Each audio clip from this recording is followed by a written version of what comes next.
எதிர்மறை சக்திகள் அவை எப்படியெல்லாம் நம்ம ஐடென்டிஃபை பண்ணலாம்? இதெல்லாம் எதிர்மறை சக்திகளால் இல்லை, வீட்டில் போனால் உங்களுக்கு நிம்மதி இருக்காது. ஃபஸ்ட்டு விஷயம். வெளியே நல்லா நல்லா ஜாலியாக இருப்பீங்க, எல்லாம் பண்ணுவீங்க. வீட்டுக்குள்ளே போன உடனே ஒரு மாதிரி ஒரு டிஸ்டர்பன்ஸாகவே இருக்கும். காரணம் இல்லாமல் சின்ன சின்ன விஷயத்துக்கெல்லாம் ஒரு கருத்து வேறுபாடுகள் வரும். தூக்கம் சரியாக வராது. நிறைய இந்த மாதிரி உங்களுக்கு உள்ளே போனோடனே ஒரு மாதிரி டிப்ரெஷன் ஆகிடும். நம்ம ஏன்டா வீட்டுக்குள்ளே வந்தோம் அப்படின்னு வரும். சரி, அது ஒருத்தருக்கு வந்தால் பிரச்சனை இல்லை, அவருக்கு கிரக கோளாறுன்னு சொல்லிடலாம், ஓகே. ஆனால் வீட்டில் இருக்கிற எல்லாருக்குமே அந்த மாதிரி விஷயங்கள் மாறி மாறி வரும். ஒரு கட்டத்தில் நீங்கள் யோசிக்க ஆரம்பிப்பீங்க, ஏன் தொடர்ச்சி அப்படி நடக்குது? இத்தனை நல்லா தானே போயிருந்துச்சு, இப்போ மட்டும் ஏன் அந்த மாதிரி விஷயம் வருது? அப்போ நீங்கள் ஒருத்தர் கணவன் மனைக்குள்ளேயோ இல்லை வீட்டில் அப்பா பசங்கள்கிட்டயோ பேசும்போது இந்த விஷயம் வெளிப்படும். ஆமாப்பா, எனக்கும் அந்த மாதிரி தான் ஃபீல் ஆச்சு, என்ன நடக்குது தெரியலையே அப்படின்ற ஒரு கருத்து வரும்போது நீங்கள் புரிஞ்சிக்கலாம், வீட்டுக்குள்ளே ஏதோ ஒரு உங்களை தாண்டிய ஒரு சக்தி, அது நல்ல சக்தியாக கெட்ட சக்தியாக அப்புறம் ஒரு சக்தி உங்களை நடமாடுது அந்த இடத்துல அப்படின்றத நீங்கள் உங்களுடைய உணர்வுகள் மூலயமா தெளிவாக தெரிஞ்சுக்கலாம். அதை மாற்றுக்கிறதே கிடையாது. இந்த எதிர்மறை சக்திகளை எப்படி விரட்டுறது? சாணத்தால் முழுகுவாங்க வீடை. அது எவ்வளோ பெரிய சக்தின்னு, மகாலட்சுமியோட சக்தி அது. இப்போ இருக்கிறது எனக்கு தெரியாது. அப்போல்லாம் 9 குழந்தை 10 குழந்தை பெற்றிருந்தாங்க. வாழ்வியலில் அவ்வளோ சுபிட்சமாக இருந்தாங்க. 99 வருஷம் வரைக்கும் கம்பீரமாக வாழ்ந்தாங்க. எல்லாமே நடந்தது அந்த வாழ்வியல் முறையோடு சித்தர்கள் சொன்ன கடைபிடிச்சதுனால தான் வாழ்ந்தாங்க. இன்றைக்கி நிறைய விஷயங்கள் மாற்றம் வந்துடுச்சு. ஆனால் இந்த காலத்துக்கு ஏற்ற மாதிரியும் ஒரு சில இந்த கலிகாலத்தில் எப்படி இருக்குன்னு சொல்லிட்டு சித்தர்கள் அப்போ எழுதி வச்சுட்டு போயிருக்கான். அரிசி மாவு கோலம் இப்போ யாரும் போகிறதில்ல, அதுவும் போயிடுச்சு. உணவளிக்கலாம் எல்லாருக்கும், அதை செய்கிறீங்க, பிரச்சனை இல்லை. அதை தாண்டி ஒரு முக்கியமான விஷயம் பிரபஞ்சத்தில் நம்மளுக்கு இறைவன் கொடுத்த விஷயம்ன்றது இந்த கல்லுப்பு. சிவனும் அதுவும் ஒன்று. அது எங்கேருந்து பிறந்துச்சுன்னு யாருக்கும் தெரியாது, எப்படி போய் மறைஞ்சுன்னு யாருக்கும் தெரியாது. எங்கேருந்து வந்ததோ அங்கேயே போய் முடிஞ்சிடும். இந்த ஓஷோ சொல்லுவார் ஒரு வாசகம், நான் பிறக்கவும் இல்லை இறக்கவும் இல்லை சொல்லிட்டு கல்லில் எழுதியிருப்பார். கேள்விப்பட்டிருக்கீங்களா? அந்த மாதிரி தண்ணியில் தான் கடலில் தான் இந்த உப்பு வருது, அதே தண்ணியில் தான் கரைஞ்சி போகுது. அது ஒரு பிரம்மா, நியாயமாக சொல்லலாம். அதுக்கு எந்த மூலமே கிடையாது. அது எங்கேயும் பிறக்கவும் இல்லை, எங்கேயும் இறக்கவும் இல்லை. வரும் போகும் வரும் போகும் வரும் போகும். அந்த கல்லுப்புக்கு அவ்வளோ ஒரு மகத்தான சக்தி உண்டு. எல்லா சக்தியோட ஒரு பெரிய பிரபஞ்சத்தினுடைய முழு ஆற்றல் பெற்ற ஒரு சக்தி நம்ம சாதாரணமாக நினச்சி பயன்படுத்துகிற கல்லுப்புக்கு உண்டு.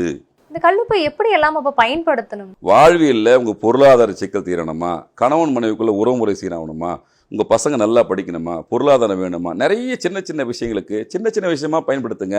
கல்லுப்பை நீங்கள் மாதம் சம்பளம் வாங்குறீங்களா?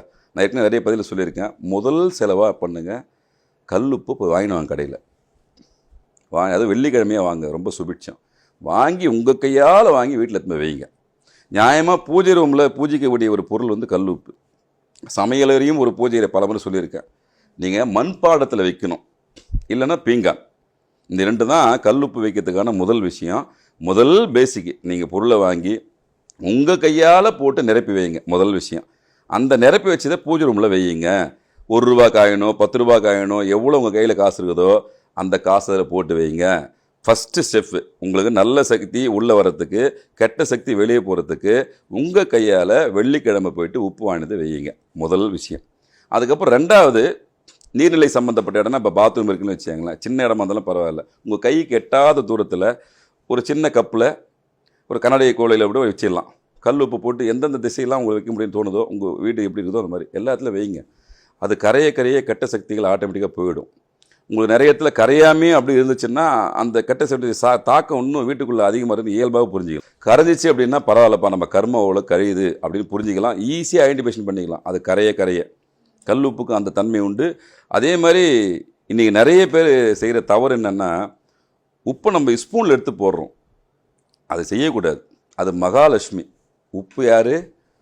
மகாலட்சுமி. உங்கள் வீட்டுக்கு வாசம் செய்யக்கூடிய விஷயம். அந்த காலத்தில் ஒரு மணப்பெண் உள்ளே வந்தால் உப்பு கையில் கொடுத்து அனுப்புவாங்க. கேள்விப்பட்டிருக்கீங்களா?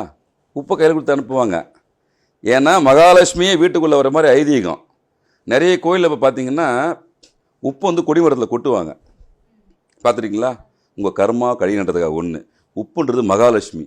அதுதான் உப்பு சிந்தக்கூடாது, யாரும் கடன் கொடுக்கூடாதுன்னு சொல்லுவாங்க. மகாலட்சுமி நம்மக்கிட்ட வாபஸ் செய்யுது, போகக்கூடாதுன்னு நினைப்பாங்க. அது காலகாலமாக இன்னி வரைக்கும் உப்பு யாரும் திருட மாட்டாங்க. யாராவது திருடி கேள்விப்பட்டிருக்கீங்களா? ஏன்? எவ்வளோ பெரிய அப்பாட்டக்கு திருடனா தான் ஏன் உப்பு திருட பண்ணுறான்? வாங்கி விற்கலாம்ல, அது விற்கக்கூடிய பொருள் தானே. இன்றைக்கி வரைக்கும் கடையில் வாங்கக்கூடிய பொருள் தானே. ஏன் திருட பண்ணுறாங்க?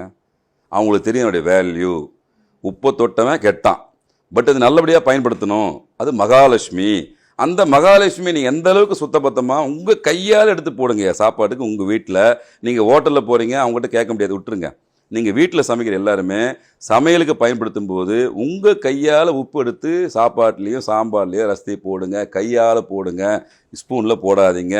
மகாலட்சுமிக்கும் உங்களுக்கும் நெருங்கிய தொடர்பு ஏற்படணும். நீங்கள் எதை பண்ணாலும் கல்லுப்பை கையால் பயன்படுத்துங்க. தயவு செஞ்சு உப்பு சிந்தக்கூடாது, காலில் மெரிக்கக்கூடாது. ஏன்னா அது மகாலட்சுமி, உங்கள் வீட்டுக்கு வந்த மகாலட்சுமி.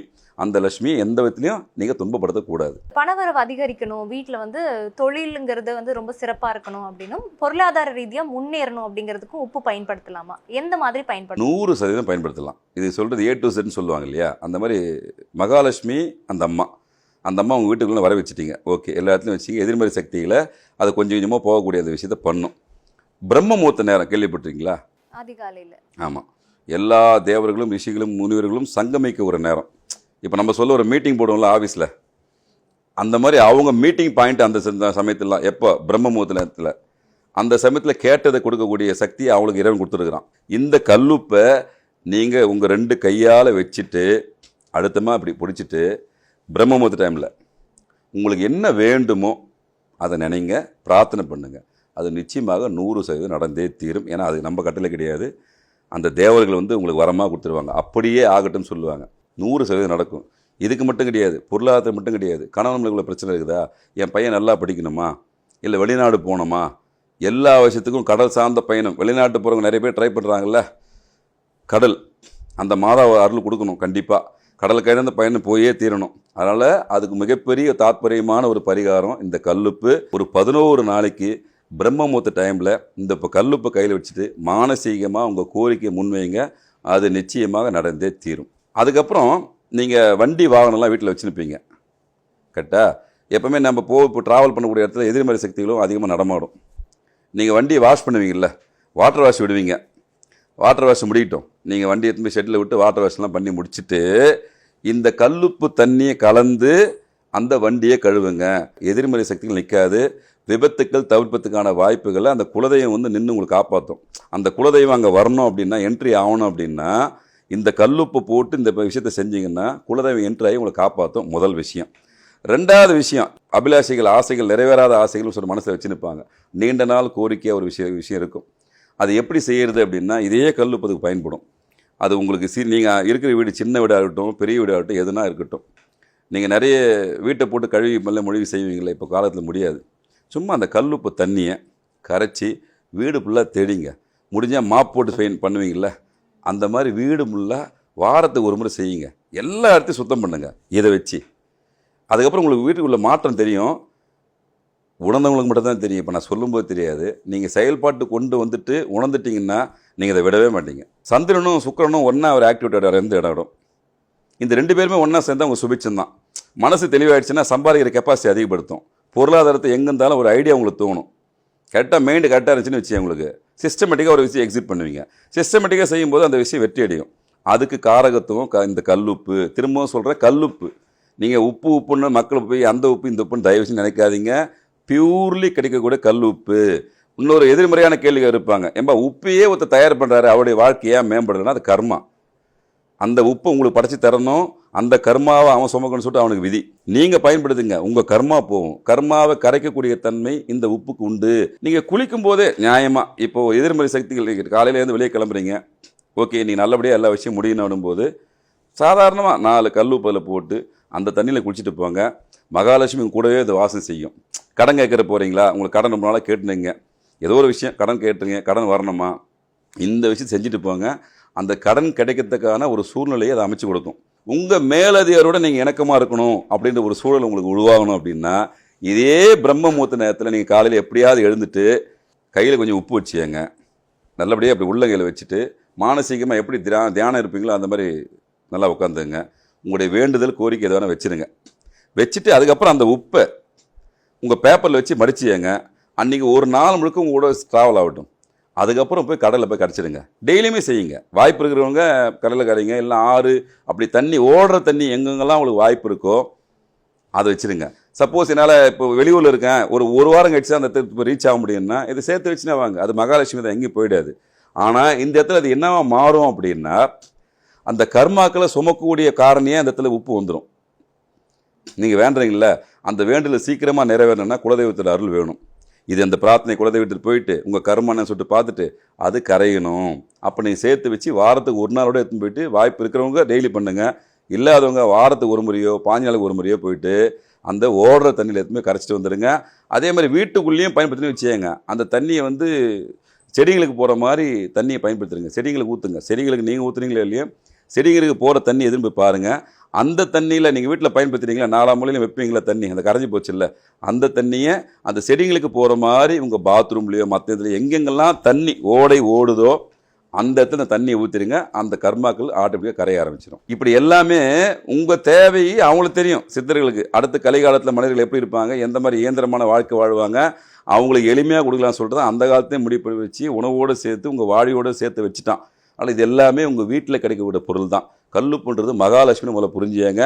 அது வந்து சந்திரனுடைய ஆளுமை, சந்திரன் மனோகாரகன் ரெண்டும் சேரும்போது உங்கள் சுபிட்சம் அதிகரிக்கும். இந்த உப்பு கல்லுப்பு அப்படிங்கிறத தானம் கொடுக்கலாமா? யார் யாரெல்லாம் கொடுக்கணும் அப்படின்னா? கொடுக்கக்கூடாதுன்னு சொல்லிட்டு முன்னோர்கள் சொல்லி வச்சுருக்காங்கல்ல. ஏன்னா அது மகாலட்சுமி. இங்கே வந்து மனசார்ந்த மக்களுக்கு வந்து நீங்கள் 1000 சொன்னாலும் கூட கல்லுப்பு கடனாக யாரும் கொடுக்க மாட்டாங்க. ஏன்னா அது வந்து பாரம்பரியமான கடைபிடிக்கிறோம். ஏன்னா அது மகாலட்சுமி இன்னொருத்தட்டு கொடுக்குறது மனசு வராதுல்ல. தன்னுடைய வீட்டில் வச்சு நினைப்பாங்க. இன்னும் சொல்ல போனால் இப்போ நீங்கள் ஒரு நகை ஒன்று வாங்குறீங்க. இப்போ புது நகையை உங்களால் வாங்க முடியல, பொருளாதார சிக்கல். பழைய நகையை இப்போ வாங்கிடுறீங்க. சரி ஏதோ ஒரு செகண்ட்ஸ் கிடைக்குதுப்பா எனக்கு போகணுன்னு ஆசை அப்படின்னா எதுவுமே செய்யாதீங்க. அந்த நகை உங்களுக்கு நீடித்து நிற்கணும் அப்படின்னா இந்த பூஜை ரூமில் வச்சுருப்பீங்கள்ல கல்லுப்பு, அதில் போய் இந்த தங்க நகையை ஒரு முறை போட்டு முக்கி எடுத்துகிட்டு ஒரு நாள் கூட இருட்ட தப்பே கிடையாது வச்சுட்டு அதுக்கப்புறம் போடுங்க. அந்த தங்க நகை உங்களை விட்டு போகவே போகாது. குறிப்பாக அடமானத்துக்கு போகாது. ஸோ இந்த கல்லுப்புல இவ்வளோ விஷயங்கள் இருக்குது. அதை நம்ம வீட்டில் எந்த அளவுக்கு பயன்படுத்தணுங்கிறத ரொம்ப தெளிவாக சொல்லியிருக்கீங்க. நன்றி. நன்றி.